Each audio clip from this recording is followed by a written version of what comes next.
हम औरतों के ऊपर घर की जिम्मेदारी बहुत ज़्यादा होती है। सारा दिन तो हम काम करते हैं, लेकिन कई बार हमें बिना मतलब के सुनना पड़ता है। बिना मतलब के कोई ऐसी बात बोली जाती है जिसकी वजह से हमें रोना आ जाता है। हमें ऐसा लगता है मानो हम केवल सुनने के लिए ही बने, या हमारे जीवन में कुछ ऐसा चल रहा होता है जिसमें हमें ऐसा महसूस होने लगता है कि हम बहुत ज़्यादा अकेले हैं।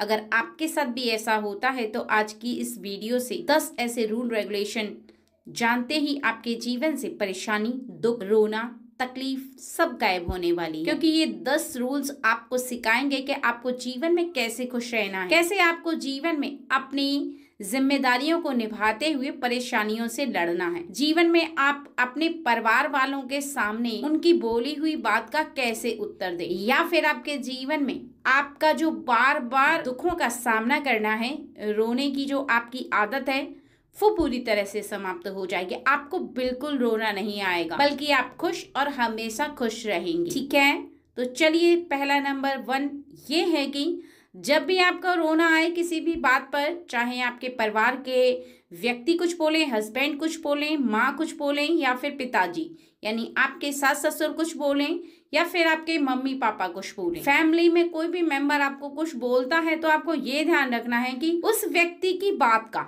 आपको उत्तर नहीं देना।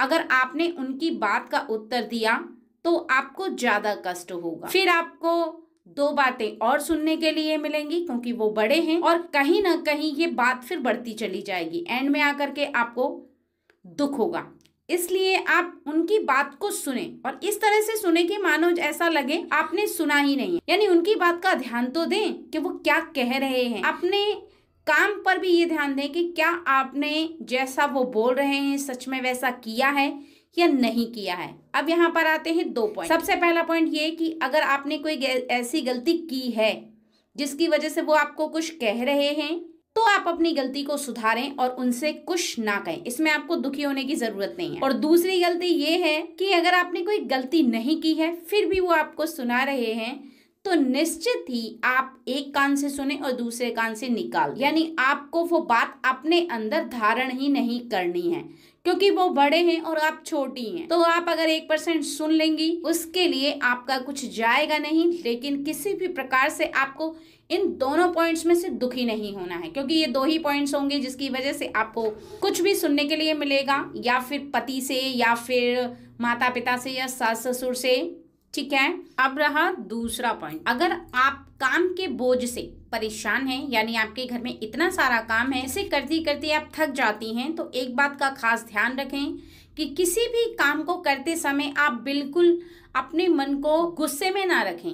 यानी आप किसी काम को गुस्से से ना करें, बल्कि आप क्या करें कि एक या तो फोन में कोई गाना चला लें, या फिर आप अपने टीवी में कोई गाना चला लें, या कोई भी ऐसा सॉन्ग जिसे आप सुनते हुए काम करें। उससे क्या होगा कि आपका जो मूड है एकदम खुश रहेगा और बिल्कुल आपको गुस्सा नहीं आएगा, झुंझलाहट नहीं होगी।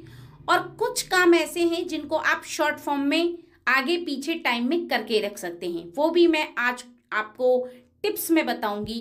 ठीक है, तो सेकंड नंबर में ये है कि आपको काम को करते समय गाना सुनते हुए काम को करना है या गाना गाते हुए काम को करना है। इससे आपका मूड बहुत ज्यादा सही रहेगा, आपको झुंझलाहट नहीं होगी, आपको गुस्सा नहीं आएगा, आपको दिक्कत नहीं होगी। क्योंकि देखिए घर का काम है वो तो करना ही होगा, इसके लिए आप चाहे गुस्से में करें या खुश होकर करें, क्योंकि घर की जिम्मेदारी आप पर है, तो निश्चित सी बात है कि आपको करना ही पड़ेगा।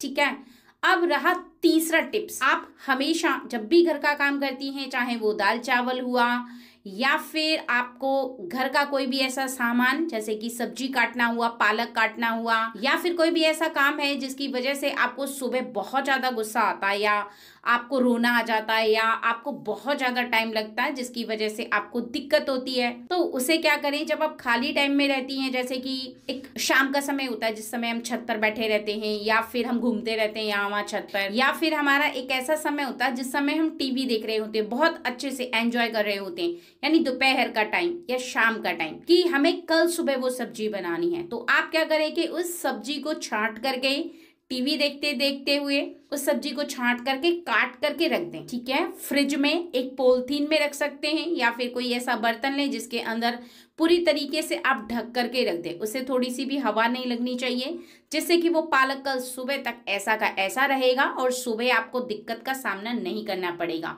और चौथे पॉइंट में ये है कि जो आपके दाल चावल होते हैं या फिर आपके कोई भी ऐसे गेहूं बीनने वाला काम या फिर कोई भी ऐसा, वो आप महीने में एक बार करके रख लें, वो भी एक टाइम निकाल करके, जिससे कि आपको पर डे वो काम ना करना पड़े। यानी दाल चावल जब भी आप बनाती हैं उसे फिर बीनने का बहुत ज़्यादा टाइम लगता है आपको, तो वो काम आपका शॉर्ट में हो जाएगा कि धोना है और बस बना लेना है। तो इसमें आपका टाइम कम जाएगा, तो आपको एक परेशानी नहीं होगी। और गेहूं का है क्या, या तो आप महीने का एक बार बीन के रखें या फिर आप थोड़ा सा और ज्यादा बीन करके एक बार में रख लें। तो उसके लिए सिर्फ आपका एक ही दिन जाएगा, जिसमें कि आपको हर 10 दिन में परेशान नहीं होना पड़ेगा और परेशानी का भी सामना नहीं करना पड़ेगा। पांचवें टिप्स में है कि जब भी आप अपने हस्बैंड से या अपने ससुर से या अपनी सास से पैसे मांगती हैं तो कहीं ना कहीं उनका बस यही इंप्रेशन रहता है कि आप तो रोज ही तीसरे दिन पैसे मांगती हो वगैरह वगैरह। तो कहीं ना कहीं आपको बहुत ज्यादा बुरा लगता है। अगर आपके साथ ऐसा होता है तो आप क्या करें कि पूरे सामान की लिस्ट, महीने भर का जो सामान होता है उसकी लिस्ट आप एक दिन बना करके रखें, एक ही दिन उन्हें पैसे बताएं और उसमें सामान इस तरह का होना चाहिए कि वो थोड़ा सा बढ़ा करके आप मंगाएं, जिससे कि वो सामान खत्म ना हो, जिससे कि आपको रोज रोज पैसे मांगने की जरूरत ना पड़े। और कहीं ना कहीं आपकी जो परेशानी है वो ये है कि आप रोज रोज डांट खाने से या रोज रोज ताना सुनने से बच जाएंगे। महीने का सामान एक बार मंगा सकती हैं और कुछ सामान तो ऐसे हैं जिनको आप 6 महीने में भी एक बार मंगा सकती हैं। यानी जैसे नमक हुआ, हल्दी हुई, ठीक है, मिर्ची हुई, इन सब में कीड़े नहीं पड़ते हैं, तो आप एक ही बार मंगा के रख लें 6 महीने का, तो वो खराब नहीं होगा। जिससे कि आपको बहुत शॉर्ट में सामान मंगाना पड़ेगा घर का, और अपने सास ससुर से या हस्बैंड से आपको पैसे मांगते समय आपको बार बार उन्हें नहीं समझाना पड़ेगा, बार बार आपको परेशानी का सामना भी नहीं करना पड़ेगा। और छठवें टिप्स में है, और जब आप एक ही दिन पूरे घर की साफ सफाई करने बैठती हैं यानी डस्टिंग करने बैठती हैं, आपको बहुत ज़्यादा रोना आ जाता है, आपको बहुत ज़्यादा परेशानी होती है, क्योंकि एक तो घर का काम नॉर्मल हुआ, खाना बनाना, फिर डस्टिंग करना हुआ, तो आपके 3-4 दिन ऐसे ही चले जाते हैं। तो आप क्या करें कि जब भी आप सुबह घर का काम करती हैं तब आप अपने घर का काम करें, एक ऐसा टाइम निकालें, यानी 3 से 4 बजे का हो या फिर 5 से 6 बजे का हो, एक ऐसा फिक्स टाइम निकालें जिसमें आप किसी एक